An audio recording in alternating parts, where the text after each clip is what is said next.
नमस्कार दोस्तों, आप सभी लोगों का स्वागत है आपके अपने चैनल स्टडी विद आर्यन पर। और मैं हूं आपका दोस्त आर्यन। दोस्तों, हम लोगों का एनसीईआरटी ज्योग्राफी क्लास 8 का अध्याय चल रहा था, जिसमें हमने पहला अध्याय संसाधन कंप्लीट कर लिया था। आज हम आपके लिए दूसरा अध्याय भूमि, मृदा, जल, प्राकृतिक वनस्पति और वन्य जीवन संसाधन लेकर के आए हैं। और ये जो हम लेकर के आए हैं एमसीक्यूज बेस्ड हैं दोस्तों।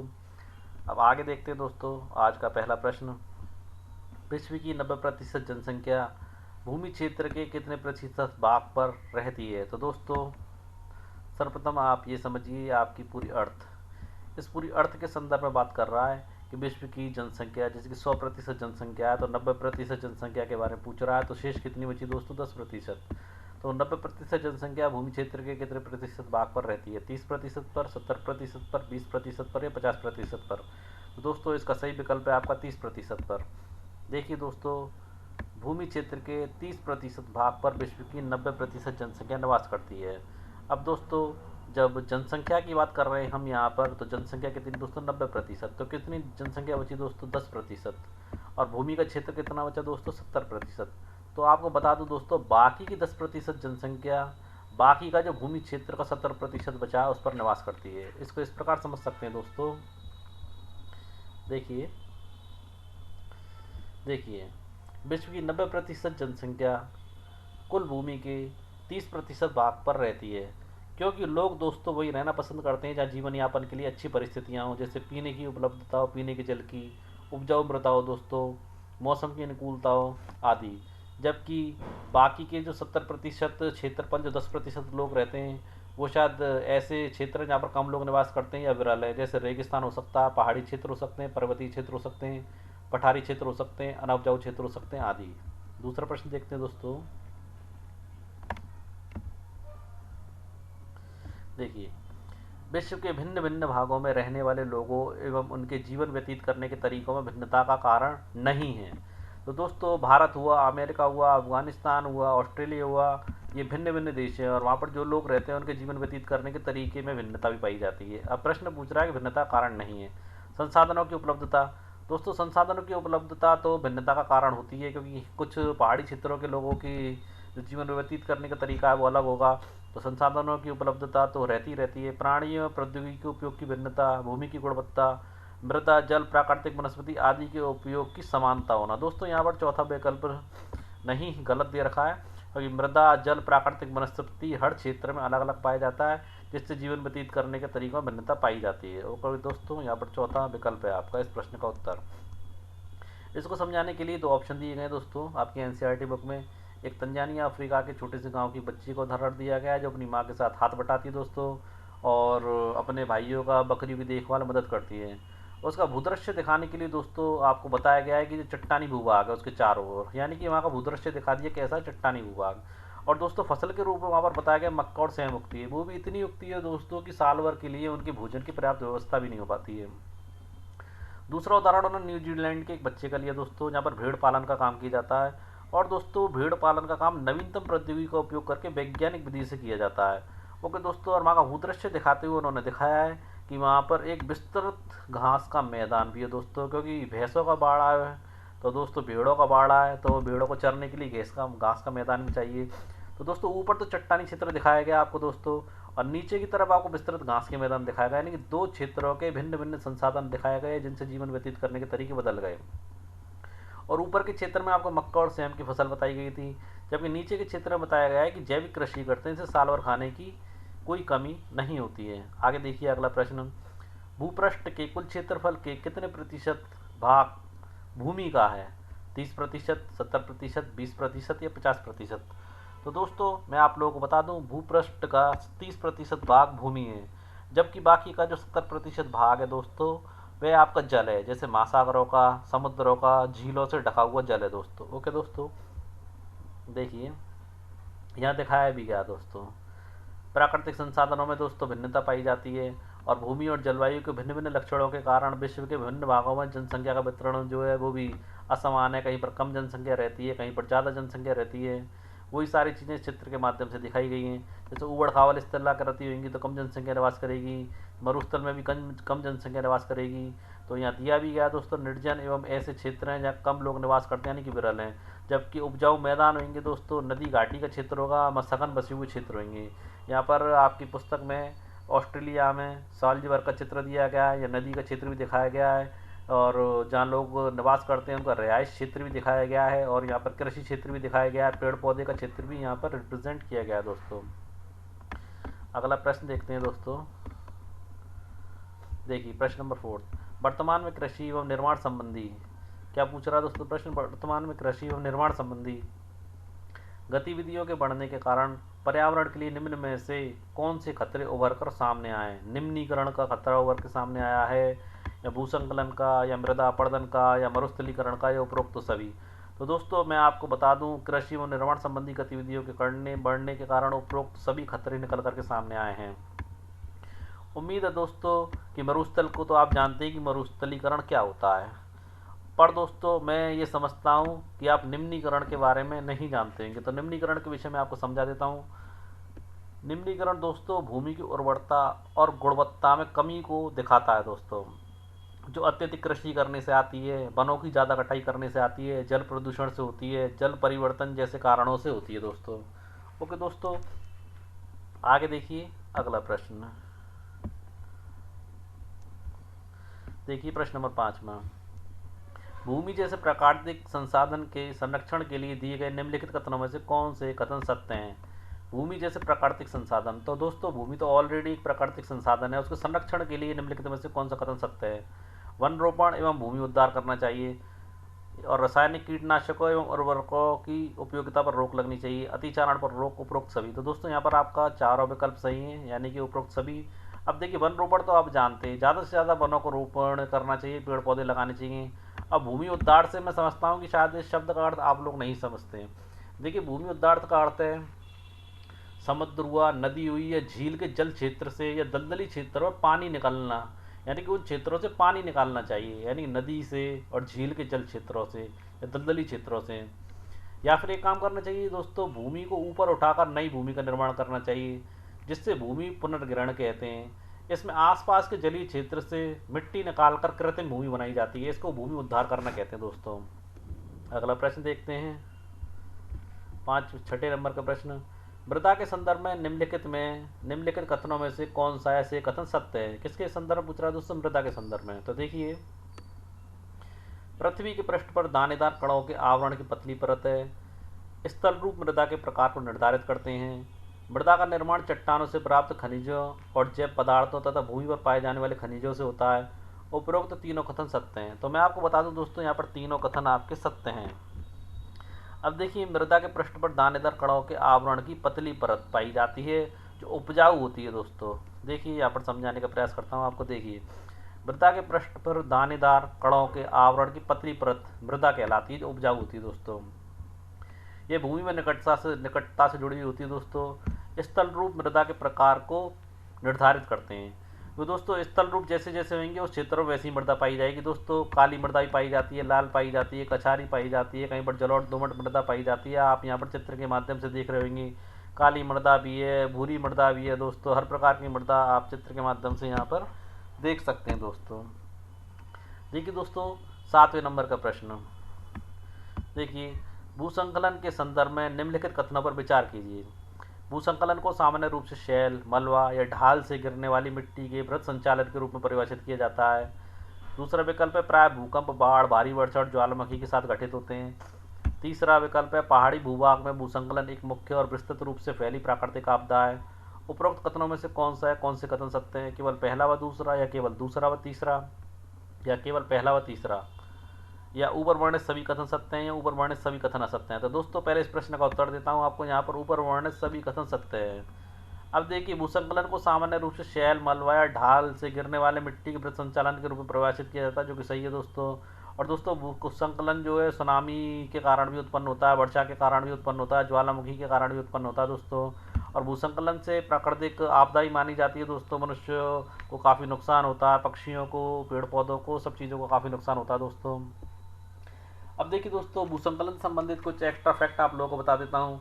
भूसंकलन चट्टान के गिरने से लेकर मिट्टी और मलबे में बड़े प्रवाह तक हो सकते हैं, और ये अचानक या धीरे धीरे हो सकते हैं। दोस्तों भूसंकलन का कारण एक गुरुत्वाकर्षण भी माना जाता है, जो ढलान पर मौजूद सामग्री को नीचे की ओर खींचता है। भूसंकलन के कुछ प्राकृतिक कारण भी होते हैं दोस्तों, जैसे भारी वर्षा। देखिए अत्यधिक पानी जो है ढलान पर मौजूद मिट्टी को कमज़ोर कर सकता है, और भूकंप के झटके धरती को अस्थिर कर सकते हैं दोस्तों। और कुछ ज्वालामुखी गतिविधि भी है जो भूसंकलन को बढ़ावा देती है दोस्तों, इससे भूसंकलन हो सकता है। प्राकृतिक क्षरण भी है दोस्तों, चट्टानों का धीरे धीरे कमज़ोर होकर भी भूसंकलन का कारण बन सकता है। और दोस्तों भूसंकलन को कुछ चीज़ों से रोका भी जा सकता है, क्योंकि भूसंकलन के कुछ मानवीय कारण भी होते हैं दोस्तों। जैसे कि पेड़ों को काटना, अगर हम पेड़ों को नहीं हटाएंगे तो हो सकता है भूसंकलन में कमी हो। और पहाड़ी क्षेत्रों में हम सड़क का निर्माण नहीं करें तो भी भूसंकलन को रोका जा सकता है। पानी के रिसाव को अगर हम रोक दें तो भी भूसंकलन रुक जाएगा दोस्तों। इसके साथ साथ दोस्तों भूसंकलन प्रभावित क्षेत्रों का मानचित्र बनाएं, और उन प्रभावित क्षेत्रों में जो लोग वहाँ निवास करते हैं उसको इंगित करें, और उस क्षेत्र को खाली करवा लिया जाए तो होने वाले नुकसान को भी रोका जा सकता है दोस्तों। ओके दोस्तों, अब हम आगे बढ़ते हैं। देखिए ये सारी चीज़ें मैंने आपको समझा दी हैं, भूसंकलन का चित्र भी यहाँ पर मैंने आपके लिए लगा दिया है। देखिए भूसंकलन के कारण राष्ट्रीय राजमार्ग 22 की पुरानी हिंदुस्तान तिब्बत सड़क का 200 मीटर भाग नष्ट हुआ था। वैसे भूसंकलन किस स्थान पर हुआ था? हिमाचल का पंजी गांव, केरल के वायनाड, हिमाचल के कोटला गांव, निम्न में से कोई नहीं। तो दोस्तों मैं आपको बता देता हूँ, भूसंकलन के कारण राष्ट्रीय महामार्ग 22 की पुरानी हिंदुस्तान तिब्बत सड़क का जो नष्ट हुई थी वो हुई थी हिमाचल के पंजी गांव में। इससे संबंधित थोड़ी सी जानकारी आपको और दे देता हूँ। हिमाचल प्रदेश के किन्नौर जिले के रेकांग पीओ के निकट पंजी गांव में बड़े भूसंकलन के कारण राष्ट्रीय महामार्ग 22 की पुरानी हिंदुस्तान तिब्बत सड़क का 200 मीटर तक का भाग नष्ट हो गया। यह भूसंकलन पंजी गांव में तीव्र विस्फोटन द्वारा हुआ था। पंजी गांव को किसी संभावित मानव विनाश से बचाने के लिए पूर्ण रूप से खाली करा दिया गया था दोस्तों। ओके दोस्तों, प्रश्न नंबर 9 देखिए दोस्तों। देखिए मृदा को उपजाऊ बनाने के लिए निम्नलिखित में से किसका होना आवश्यक नहीं है? तो देखिए ह्यूमस और वनस्पति के साथ ऊपरी मृदा, बालू गाद किले के साथ उपमृदा, अपक्षय चट्टानी मृदा, और जनक चट्टाने या मरुस्थलीय मृदा। तो देखिए दोस्तों मृदा को उपजाऊ बनाने के लिए इन सारी चीज़ों का एक निश्चित मात्रा में होना आवश्यक है, जबकि मरुस्थलीय मृदा के होने की कोई आवश्यकता नहीं होती है। इसको समझाने के लिए मैंने आगे लिया है। देखिए खनिजों एवं पदार्थों का सही मिश्रण मृदा को उपजाऊ बनाता है। तापमान हुआ, परिवर्तन हुआ, पौधों प्राणियों मनुष्यों के क्रियाकलापों द्वारा अनावृत शैलों का टूटना और क्षय होना, जिसे अपक्षय भी कहते हैं दोस्तों। फिर उनका सही मिश्रण होना, यानी कि तापमान के द्वारा जो परिवर्तन होता है, तुषार क्रिया के द्वारा, पौधों प्राणियों मनुष्यों के क्रियाकलापों द्वारा जो अनावृत शैलों का जो टूटना होता है, जो सब क्षय होता है दोस्तों, उन सब का सही मात्रा में मिश्रण होने से मृदा को उपजाऊ बनाने में सहायता मिलती है। अब देखिए मैंने यहाँ पर एक चित्र लगाया मृदा परिच्छेदिका का। तो दोस्तों पहले तो मैं यही समझता हूँ कि आप मृदा परिच्छेदिका को समझते नहीं होंगे, सब शब्द को ही नहीं समझते होंगे दोस्तों। तो मैं बता देता हूँ, मिट्टी की ऊपरी सतह से लेकर के, यानी कि ऊपरी सतह आप देख रहे हैं ह्यूमस, उससे लेकर के नीचे तक, नीचे क्या है जनक चट्टानें। तो मिट्टी की ऊपरी सतह से लेकर के नीचे स्थित आधारभूत चट्टान तक के खड़े भाग या काट को मृदा परिच्छेदिका कहते हैं, जो कृषि और पर्यावरण के लिए महत्वपूर्ण होती है। ऊपर ह्यूमस सबसे महत्वपूर्ण है आपकी उपजाऊ मृदा के रूप में। ओके दोस्तों, अब देखिए पीछे शायद एक शब्द और रह गया जिसका अर्थ मैं आप लोगों को समझाना चाहता था और आप लोग जानते भी नहीं होंगे शायद, ह्यूमस क्या होता है। तो दोस्तों मैं बता देता हूँ आपको ह्यूमस क्या होता है। ह्यूमस मिट्टी में पाया जाने वाला गहरा जैविक पदार्थ है दोस्तों, जो पौधों और जीवों के अवशेषों के अपघटन से बनता है, जो मिट्टी को उपजाऊ और जल धारण करने में सक्षम बनाता है दोस्तों। और ये भूरे और काले रंग का होता है। उम्मीद है दोस्तों ह्यूमस के बारे में आप समझ गए होंगे। जो मिट्टी में जल ग्रहण करने की क्षमता को उत्पन्न करता है वो ह्यूमस होता है आपका। ओके दोस्तों, देखिए प्रश्न नंबर आपका 10वां, मृदा के संदर्भ में निम्नलिखित का मिलान कीजिए। देखिए वनस्पति, प्राणी जात और सूक्ष्म जीव किसको निर्धारित करते हैं? तो मैं आपको बता देता हूँ, ह्यूमस जो ऊपरी परत है, ऊपर जो उपजाऊ परत है, ह्यूमस निर्माण की दर को वनस्पति, प्राणी जात और सूक्ष्म जीव निर्धारित करते हैं। दूसरा जनक सेल और रासायनिक गुणधर्म और आपकी खनिज मात्रा, ये किस चीज़ को निर्धारित करती है? तो इसके विषय में आपको बता देता हूँ, ये सारी चीज़ें आपकी पारगम्यता को निर्धारित करती हैं। अब दोस्तों फिर से मेरा वही प्रश्न आता है, क्या आप पारगम्यता का अर्थ समझते हैं? नहीं समझते तो मैं आपको बता देता हूँ। वह दर जिस पर पानी या अन्य तरल पदार्थ मिट्टी के छिद्रों से होकर के गुजरते हैं।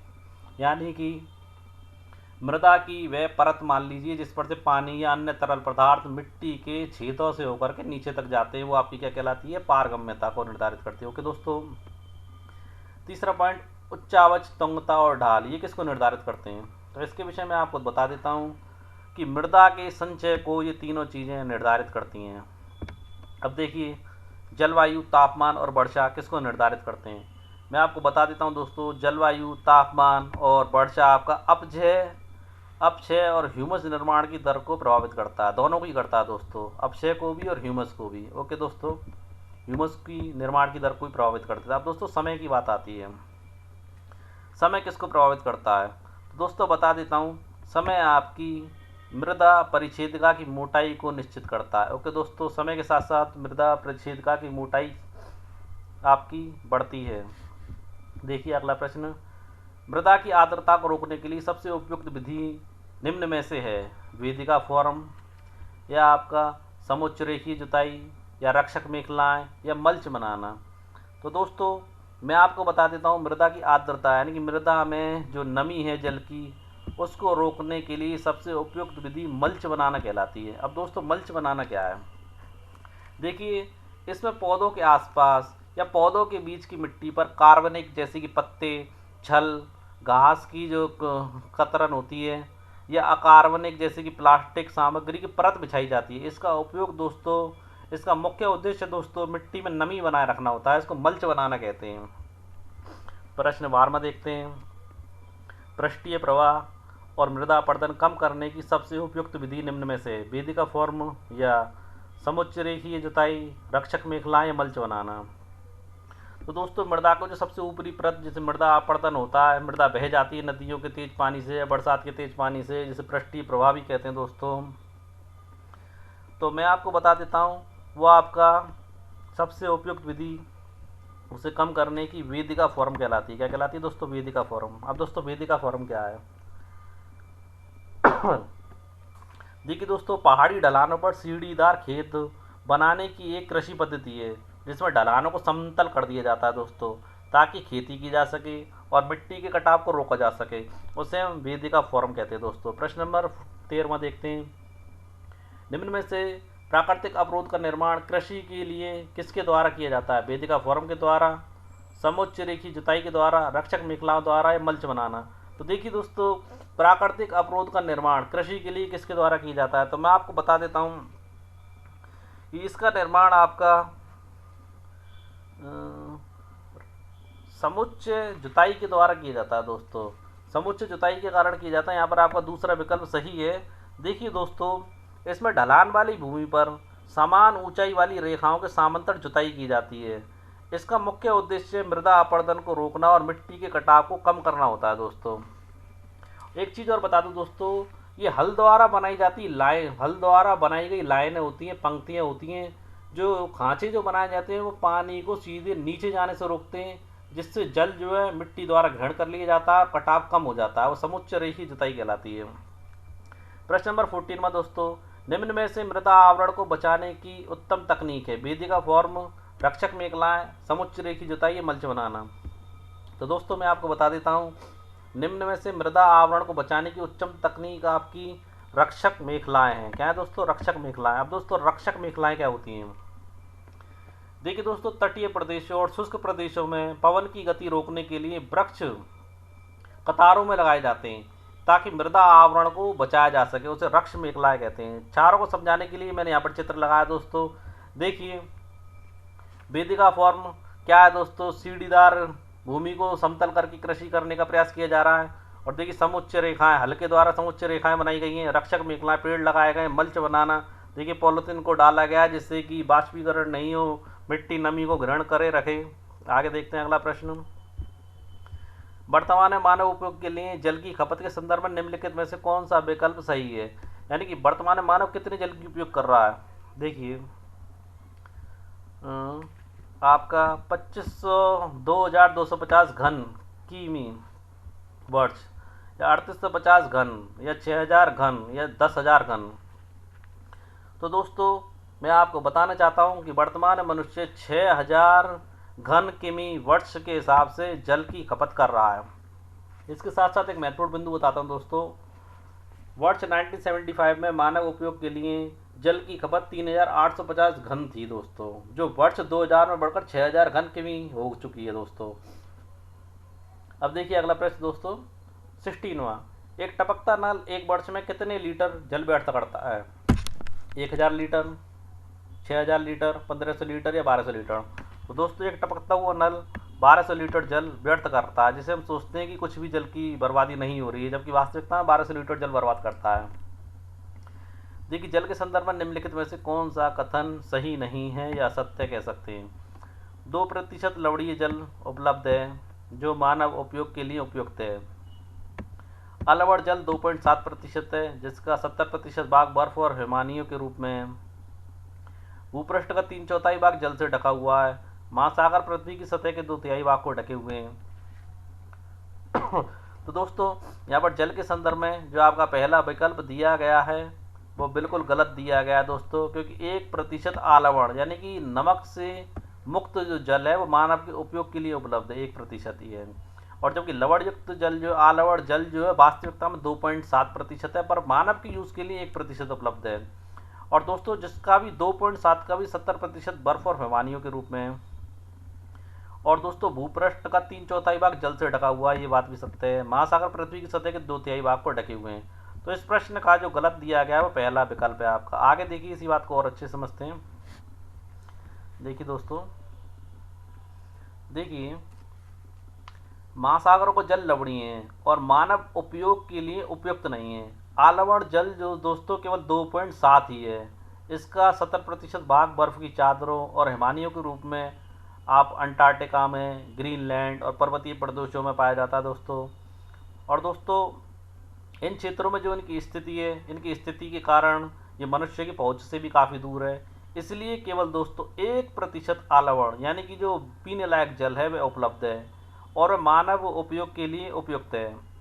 और दोस्तों ये 1% भी देश की नदियों में, झीलों में पृष्ठीय जल के रूप में पाया जाता है तथा वायुमंडल में जल वाष्प के रूप में भी ये जल पाया जाता है, जिसे हम 1% की गिनती में रखते हैं। आगे देखिए, प्राकृतिक वनस्पति एवं वन्य जीवन केवल किस मंडल में पाए जाते हैं? जलमंडल में पाए जाते हैं, वायुमंडल में पाए जाते हैं, स्थल मंडल में पाए जाते हैं, जैव मंडल में पाए जाते हैं? तो दोस्तों प्राकृतिक वनस्पति और वन्य जीवन केवल आपके जैव मंडल में पाए जाते हैं। किसमें पाए जाते हैं दोस्तों? जैव मंडल में पाए जाते हैं। देखिए प्राकृतिक वनस्पति एवं वन्य जीव केवल स्थल मंडल, जल मंडल और वायुमंडल के बीच जुड़े हुए एक सक्रिय क्षेत्र में पाए जाते हैं दोस्तों, जिसे क्या कहते हैं? जैव मंडल। जैव मंडल में दोस्तों सभी जीवित प्राणियां जीवित रहने के लिए एक दूसरे से परस्पर संबंधित है, जैसे कि मनुष्य हुआ, पशु पक्षी हुए। एक साइकिल है दोस्तों, जैसे आपने बचपन में देखी कि चूहा है, खरगोश है, खरगोश घास खा रहा है और खरगोश को एक बाज ने खा लिया, बाज को एक सांप ने खा लिया। तो एक पूरी रिसाइकिल है दोस्तों जो चलती रहती है, यानी कि जैव मंडल है जिसमें सब एक दूसरे से परस्पर संबंधित हैं। ओके दोस्तों, आगे देखते हैं। प्रश्न नंबर 19वां। भारत में पशुओं के उपचार के लिए काम में ली जाने वाली डिक्लोफिनेक, एस्पिरिन और इबुप्रोफेन नामक पीड़ानाशी से किस पक्षी के जीवन को खतरा उत्पन्न हो गया है? बाज को, सारस को, गिद्ध को और विभिन्न प्रकार की छोटी चिड़ियों को। तो दोस्तों यहाँ पर गिद्ध को खतरा पैदा हो गया। क्यों खतरा हुआ है वो मैं आपको बता देता हूँ दोस्तों। क्योंकि गिद्ध की जो किडनी होती है दोस्तों वो इन दवाओं से फेल हो जाती है। देखिए दोस्तों, इन दवाओं के उपयोग से गिद्ध जब जानवरों के मरने पर गिद्ध उनका मांस खाता है तो उसकी किडनी खराब हो जाती है और मर जाता है। इन औषधियों पर दोस्तों प्रतिबंध लगा दिया गया है और गिद्धों को आरक्षित स्थान पर गिद्धों के प्रजनन कराने के प्रयास किए जा रहे हैं। ओके दोस्तों, अगला प्रश्न देखते हैं। देखिए 1 सेंटीमीटर मृदा बनने में कितने वर्ष लगते हैं? 50 साल बनते हैं, 80 साल लगते हैं, सैकड़ों वर्ष, या निम्न में से कोई नहीं? तो दोस्तों 1 सेंटीमीटर मृदा बनने में आपके सैकड़ों साल लगते हैं। प्रश्न नंबर 21वां। निम्नलिखित में से प्राकृतिक वनस्पति का प्रकार नहीं है? वन प्राकृतिक वनस्पति नहीं है, या घास स्थल, या मरुस्थल, या गुल्म, या टुंड्रा? तो दोस्तों मरुस्थल जो है ना प्राकृतिक वनस्पति का प्रकार किसी भी प्रकार से नहीं है, बाकी सब इसके प्राकृतिक वनस्पति के प्रकार माने जाते हैं दोस्तों। देखिए दोस्तों आगे बढ़ते हैं। भारत में कितनी भूमि पर वन है? 50% भूमि पर वन है, 20% भूमि पर वन है, 22% भूमि पर वन है, या 25% भूमि पर वन है? तो दोस्तों मैं आपको बता देता हूँ, भारत में आपकी 22% भूमि पर वन है। कितने भूमि पर वन है दोस्तों? 22% भूमि पर आपके वन है। देखिए दोस्तों, एक संस्था है इंडियन सर्वे ऑफ फॉरेस्ट। दोस्तों ये हर 2 साल में अपनी रिपोर्ट देती है और ये बताती है कि भारत में कितने प्रतिशत क्षेत्र पर वन है। तो दोस्तों उसके अकॉर्डिंग जो रिपोर्ट पेश की गई है वर्तमान में, उसमें 24.67 क्षेत्र में आपके वन भूमि बताई गई है। अगर ये प्रश्न आ जाता है और वहाँ पर 22% हो तो आप 22% करिए आएँ, अगर 22% ना दे करके 24.67 दे रखा हो तो आप 24.67 ही करके आएँ दोस्तों। आगे देखिए प्रश्न नंबर 23वां, कांजीरंगा राष्ट्रीय उद्यान किस राज्य में स्थित है? राजस्थान में, महाराष्ट्र में, असम में, या आपके पंजाब में? दोस्तों मैं आपको बता देता हूँ, कांजीरंगा राष्ट्रीय उद्यान आपका असम राज्य में स्थित है। और दोस्तों ये किस लिए प्रसिद्ध है? ये गैंडे, हाथी और शेरों के लिए प्रसिद्ध है, या बाघ भी पाए जाते हैं दोस्तों। प्रश्न नंबर 24वां दोस्तों, निम्नलिखित में से टिहरी बांध किस राज्य में स्थित है? हरिद्वार, उत्तराखंड, केरल और गुजरात? तो दोस्तों टिहरी बांध भारत का सबसे ऊंचाई पर स्थित बांध है। जो भागीरथी नदी दोस्तों, जो कि गंगा नदी का ही एक नाम है, और गंगा नदी जहाँ से शुरू होती है वहाँ से भागीरथी कहा जाता है, वहाँ से निकलता है दोस्तों। ये उत्तराखंड में स्थित है। आपका कहाँ पर स्थित है?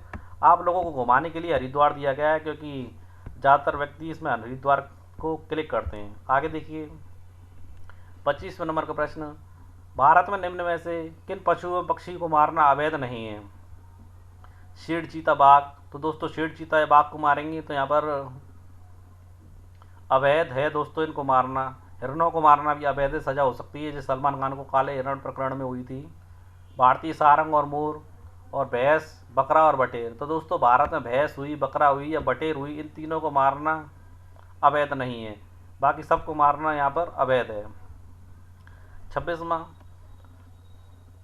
वर्तमान और भविष्य की पीढ़ी के लिए एक या एक से अधिक पारितंत्रों की पारिस्थितिक एकता की रक्षा के लिए नामित किया गया प्राकृतिक क्षेत्र कहलाता है? जैविक उद्यान, जैविक प्रयोगशाला, राष्ट्रीय उद्यान या बागवानी? तो दोस्तों वो कहलाता है आपका राष्ट्रीय उद्यान। आगे बढ़ते हैं दोस्तों, देखिए प्रश्न नंबर 27वां, वह अंतर्राष्ट्रीय संस्था जिसका उद्देश्य सुनिश्चित करना है कि वन्य प्राणियों, पौधों के नमूनों के अंतर्राष्ट्रीय व्यापार से उनके जीवन को खतरा नहीं होगा, वो संस्था कौन सी है दोस्तों? NTCA है, या NWCA है, या CITES है, या उपरोक्त में से कोई नहीं? दोस्तों वह संस्था आपकी CITES है। अब इन तीनों संस्थाओं के आपको नाम बता देता हूँ दोस्तों। देखिए NTCA दोस्तों ये एक राष्ट्रीय संस्था है हमारे भारत की, राष्ट्रीय बाघ संरक्षण प्राधिकरण, जो एक राष्ट्रीय योजना है भारत की दोस्तों। NWDC राष्ट्रीय वन्य जीव डाटाबेस केंद्र है दोस्तों। और साइट्स जो आपने ज़्यादातर सुना भी होगा। साइट दोस्तों the convention on international trade in endangered species of wild fauna and flora, जो अंतर्राष्ट्रीय समझौता है दोस्तों। इसमें विश्व के विभिन्न देश शामिल है दोस्तों। आगे देखते हैं दोस्तों प्रश्न नंबर 28वां। देखिए दोस्तों जो पीछे प्रश्न क्या है इसके संदर्भ में थोड़ी सी चीज़ आपको और बता देता हूँ कि ये एक अंतर्राष्ट्रीय संस्था है दोस्तों। साइट्स जो पक्षियों और प्राणियों को अनेक जातियों की सूची तैयार की है दोस्तों इसने। इस सूची में दिए गए सभी पक्षी और प्राणियों के व्यापार करने पर प्रतिबंध लगाया गया दोस्तों। और मोटे तौर पर पशुओं की 5000 जातियों एवं पौधों की 28,000 जातियों को इसमें शामिल किया गया दोस्तों। कुछ जैसी भालू हुए, डॉल्फिन हुए, कैक्टस हुए, प्रवाल हुए आदि, इसको दोस्तों प्रतिबंध लगाया गया किसी प्रकार के यूज़ के लिए, व्यापारिक यूज़ के लिए। देखिए 28वें नंबर का प्रश्न, वैश्विक नेटवर्क द्वारा जुड़े रक्षित क्षेत्रों की एक श्रृंखला जो संरक्षण और विकास के बीच संबंध को प्रदर्शित करने के इरादे से बनाई गई है। राष्ट्रीय बाघ संरक्षण प्राधिकरण, राष्ट्रीय वन्य बोर्ड, राष्ट्रीय वन्य जीव बोर्ड, या जीव मंडल निचय, या निम्न में से कोई नहीं। तो दोस्तों वो संस्था आपकी है जीव मंडल निचय, जिसे जैव मंडल भी कहते हैं दोस्तों। क्या कहते हैं? जैव मंडल। जैव मंडल निचय के नाम से भी ये जाना जाता है। आगे देखिए 29वां प्रश्न, निम्नलिखित में से कौन सा प्रकृति के संरक्षण के अनुकूल नहीं है? देखिए बल्ब को बंद कर देना चाहिए जब आवश्यकता ना हो, ये बिल्कुल सही है दोस्तों, प्रकृति के संरक्षण के अनुकूल है। नल को उपयोग के तुरंत बाद बंद कर देना चाहिए दोस्तों, ये भी प्रकृति के संरक्षण के अनुकूल है, कर देना चाहिए। तीसरा, खरीदारी के बाद पॉली बैग को नष्ट कर देना चाहिए। दोस्तों ये विकल्प तीसरा आपका लग तो ऐसा रहा है जैसे कि प्रकृति के संरक्षण के अनुकूल हो, जबकि वास्तविकता में ये प्रकृति के संरक्षण के बिल्कुल भी अनुकूल नहीं है। और वैसे इस प्रश्न का आपका जो उत्तर है वो आपका तीसरा ही है। अब क्यों अनुकूल नहीं है ये मैं आपको बता देता हूँ दोस्तों। क्योंकि दोस्तों ये प्लास्टिक जो है, पॉलीबैग प्लास्टिक का बना होता है और प्लास्टिक प्रदूषण बढ़ाता है और पर्यावरण को नुकसान पहुंचाता है और वर्षों तक ये नष्ट भी नहीं होता। इन्हें नष्ट करने की बजाय इन्हें दोबारा रिसाइकिल करना चाहिए दोस्तों। ओके दोस्तों, उम्मीद है आप समझ गए होंगे। देखिए प्रश्न नंबर 30वां, निम्नलिखित का मिलान कीजिए। भूमि उपयोग। भूमि उपयोग तो दोस्तों मैं आपको बता देता हूँ, भूमि उपयोग आपका भूमि का उत्पादनकारी उपयोग से संबंधित है, यानी कि दोस्तों भूमि का उत्पादनकारी उपयोग करना चाहिए। अब देखिए ह्यूमस। ह्यूमस क्या है? ऊपरी मृदा का निक्षेपित जैव पदार्थ। इसके बारे में आपको मैं पहले ही बता चुका हूँ। ऊपरी मृदा का निक्षेपित जैव पदार्थ ह्यूमस कहलाता है। अब दोस्तों चट्टानी बांध क्या है? चट्टानी बांध मृदा अपरदन को रोकने के लिए बनाया जाता है। अब देखिए जैव मंडल क्या है? जैव मंडल आपका स्थल मंडल और जल मंडल और वायुमंडल से बीच से जुड़ा एक सकड़ा रास्ता, जो मैंने बहुविकल्पीय प्रश्न में भी आपको बताया था। अब देखिए समुच्च रेखाएं क्या होती हैं? समुच्च रेखाएं दोस्तों ऐसी रेखाएं होती हैं जिन्हें हल के द्वारा बनाया जाता है खेतों में, जिससे पानी रुक सके और जो भूमि है वो पानी का संचय कर सके या पानी को ग्रहण कर सके। ओके दोस्तों, इस प्रकार हमारा आज का दूसरा अध्याय कंप्लीट हुआ। आपको हमारा दूसरा अध्याय कैसा लगा, इसके एमसीक्यूज़ आपको पसंद आए या नहीं आए, ये हमारे चैनल पर कमेंट करके ज़रूर बताना। और हमारे चैनल को दोस्तों प्लीज़ लाइक करना मत भूलना दोस्तों, और सब्सक्राइब ज़रूर करें दोस्तों। सब्सक्राइब करेंगे तो आपको आने वाली वीडियो हमारे चैनल के माध्यम से आपको मिल जाएंगी। उसके साथ ही दोस्तों हमारा चैनल एकमात्र ऐसा चैनल है जो आपको यूपीएससी आईएएस की तैयारी हिंदी माध्यम से करवा रहा है, और जिसमें एनसीईआरटी के सभी विषयों के एमसीक्यूज़ भी आपको हिंदी में उपलब्ध करवा रहा है। इसलिए दोस्तों चैनल को सब्सक्राइब करना बिल्कुल भी ना भूलें, लाइक करें और शेयर करें दोस्तों। थैंक यू दोस्तों, जय हिंद दोस्तों।